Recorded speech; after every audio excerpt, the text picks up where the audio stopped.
எல்லாமே லிங்கம் மாதிரி இருக்குது. அந்த விதை பாருங்கள் எவ்வளோ அழகாக இருக்குது. இதுதான் லிங்க கோவை அப்படின்றது. இது ரொம்ப ரொம்ப அருமையாக இருக்குது பாருங்கள். வணக்கம் ஐயா. வணக்கம் சார். என்னுடைய கையில் பார்த்தீங்கன்னாக்கா நாமக்கோவை, லிங்கக்கோவை, ஐவிரலி அப்படின்னு சொல்கிற மூலிகை கொடுத்துருக்கீங்க நண்பர்களே. இதுதான் காய் பழம் எல்லாமே. ஏன் இதுக்கு ஐவிரலின்னு பேர் வந்துச்சுன்னா, இது 5 இலை இருக்குது பாருங்க. 5 கை இருக்க மாதிரி அந்த இலை இருக்குது. அதனால இது பேர் வந்து ஐவிரலி அப்படின்ற ஒரு மூலிகை. இந்த இலை தெரியுதுங்களா? 5 கை மாதிரி தெரியும்னு நினைக்கிறேன்.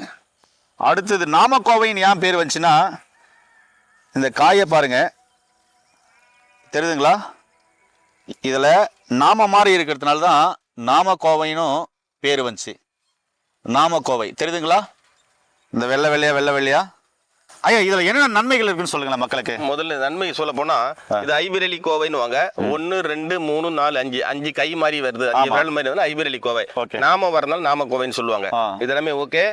இதை வந்துட்டு பாத்தீங்கன்னா, இந்த இலையை ஒரு 10 இலையை எடுத்து கொஞ்சம் கஷாயம் வச்சு, மிளகு போட்டு கஷாயம் வச்சு அதுல தேன் கலந்து சாப்பிட்டோம்னா வாயு சம்மந்தப்பட்ட எல்லா வாயுவும் எடுக்கும். எல்லா வாயுவும் எடுக்கும்.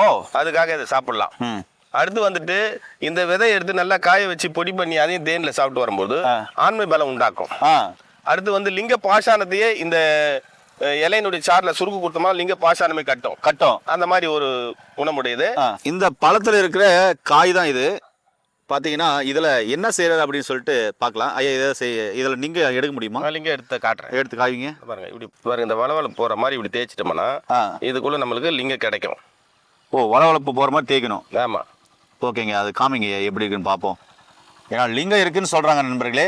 அது எப்படி சாத்தியமா, உண்மையாவே இந்த லிங்க கோவிலில் லிங்கம் இருக்குமா அப்படின்னுலாம் எனக்குள்ள ஒரு கேள்வி இருந்தது. அப்படி மூலிகைகள் இருக்கா அப்படின்னும் போது நிறைய மூலிகைகள் இருக்கு, நான் பார்த்துருக்கேன். இந்த அப்பா கோயிலில் நிச்சயமா இருக்கும். ஏன்னா இது ரொம்ப ரொம்ப அற்புதமான ஒரு மூலிகை. இது பாசனங்களை கட்டக்கூடியது. இது அவர் எப்படி காமிக்கிறாருன்றத பாருங்க. இதுல தான் லிங்க கோவை பாருங்க.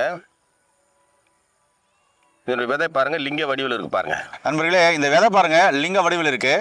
இது நிக்க வச்சு பார்த்தா என்ன வடிவில் இருக்கு ஐயா? சங்கு சக்கரை மாதிரி இருக்கு. சங்கு சக்கரை மாதிரி இருக்குமா? சங்கு சக்கரை மாதிரி இருக்கும். ஓகேங்க ஐயா, சூப்பருங்க ஐயா. இதை வந்து ஆன்மீகத்தில் இருக்கிறவங்க காய வச்சு இதுக்குள்ள ஹோல்ஸ் போட்டு கழுத்துல மாலை மாதிரி போட்டுக்குவாங்க.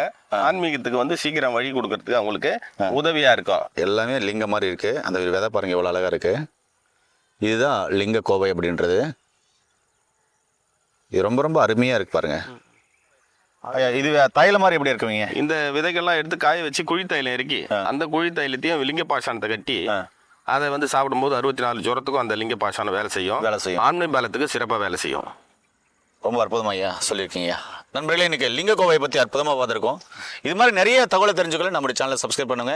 மேலும் தகவல் வேணா கீழே போகிற நம்பருக்கு கால் பண்ணுங்க. மீண்டும் அருமையான பதிவு சந்திக்கலாம். நன்றி, வணக்கம் ஐயா.